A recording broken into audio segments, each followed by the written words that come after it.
You think peer pressure only affects teenagers at parties, but last week, a successful lawyer drained his savings buying a luxury car he couldn't afford just because his friends upgraded theirs.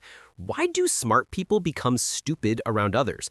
What makes a confident person suddenly doubt themselves? And here's the scary part. You've probably made one of these dumb decisions yourself without even realizing it. Let's begin with Think Wise. Point 1. Career choices based on status.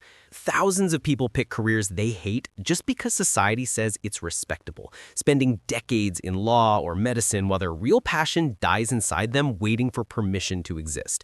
They wake up at 40, they feel empty. I'm talking about the artist who became an accountant because their parents said art doesn't pay bills, or the writer who went into corporate marketing because everyone else was climbing the ladder and they didn't want to seem less ambitious.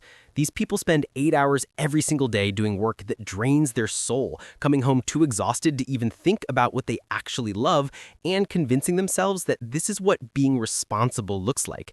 They retire with regrets. Nobody remembers their sacrifice. The tragedy isn't just the wasted time, it's that they're actually good at these careers, which makes it even harder to leave because now they've built an identity around something they never wanted in the first place. The promotion comes, the golden cage gets bigger. Point 2. Buying things to impress. Your friend buys the new iPhone, so you buy one too, even though your current phone works perfectly fine, and you actually needed that money for something important. You go broke looking rich. Nobody actually cares. This isn't just about phones. It's designer clothes you wear once, cars with payments that eat half your salary, watches that cost more than 3 months of rent, vacations you can't afford but post on Instagram anyway. You're essentially paying money to feel less anxious about other people's opinions, which is insane when you really think about it, because those same people are doing the exact same thing, and nobody's actually winning this game. The debt piles up, the anxiety remains. There's a billionaire who wore the same outfit every day, and nobody thought he was poor. They thought he was smart because he was Steve Jobs. But if you did it, people would whisper behind your back. Status isn't about what you have. It's about what others think you have. Point 3. Staying in toxic relationships. People stay with partners who drain them emotionally because breaking up means admitting failure to friends and family who keep asking, "Are you still together?"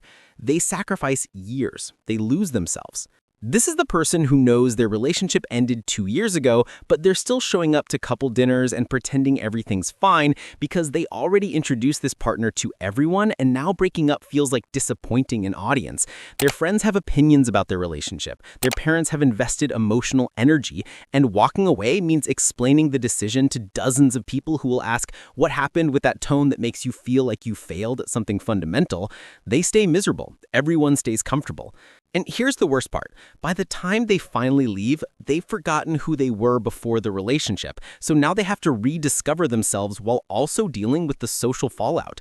Freedom comes too late. The best years are gone. Point 4. Drinking when you don't want to. You're at a party saying no thanks to alcohol, but after the 5th person calls you boring, you finally grab that drink, even though you genuinely hate how it makes you feel the next morning. Peer pressure wins, your body loses. This extends to drugs, smoking, staying out way too late on a work night, eating food you don't want, or doing anything that compromises your physical well-being just because refusing makes the group uncomfortable with their own choices. When you say no to something, you're holding up a mirror to everyone else who said yes, and people hate that mirror because it forces them to examine whether they actually wanted to do it or if they were also just following along. You break the pattern. They feel exposed. The irony is that the people pressuring you to drink are often the same ones who respect people with discipline in other areas of life.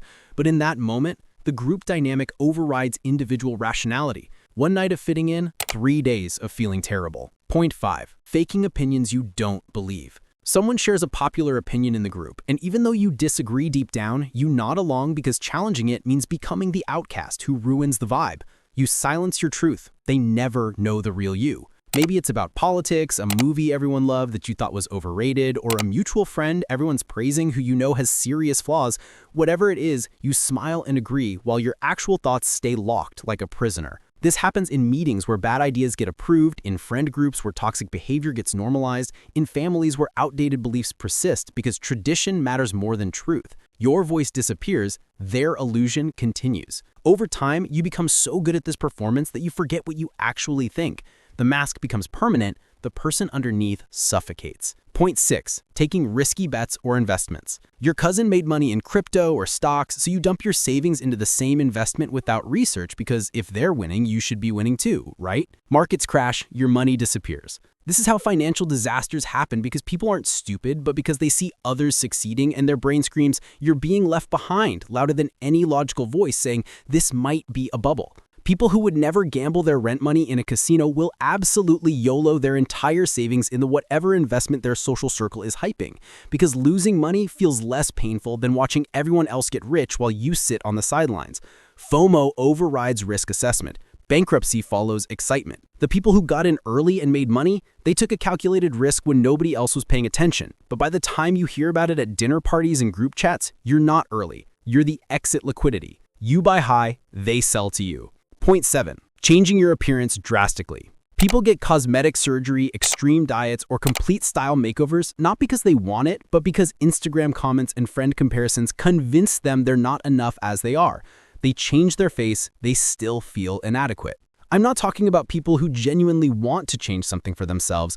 I'm talking about the person who is fine with their nose until someone made a joke. The person who developed an eating disorder because their friend group worships being thin. The person who gets painful procedures because their industry demands a certain look. They're not pursuing beauty, they're pursuing acceptance. And the problem is that acceptance based on appearance is conditional and temporary because trends change and bodies age and there will always be another feature to fix. The surgery heals, the insecurity doesn't. What's tragic is that often the thing they change was actually unique and interesting, but peer pressure convinced them that different equals wrong. They erase their character, they look like everyone else. Point 8. Skipping personal goals for social events. You have an important exam, a work deadline, or a personal project, but your friends guilt trip you into another night out because you're always so busy, and suddenly your priorities shift to avoid seeming antisocial. You fail your goal, they forget the night.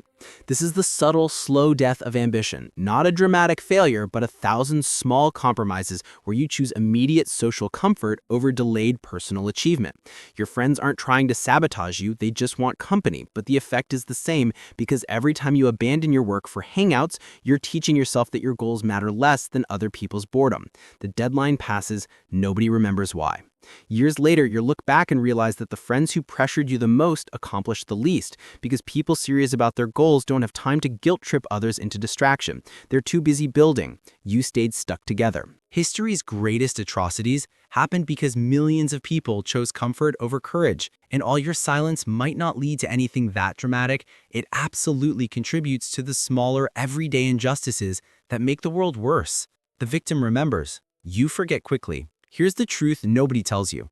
Every single time you make a decision to please others instead of yourself, you're teaching your brain that you don't matter. Those small compromises add up.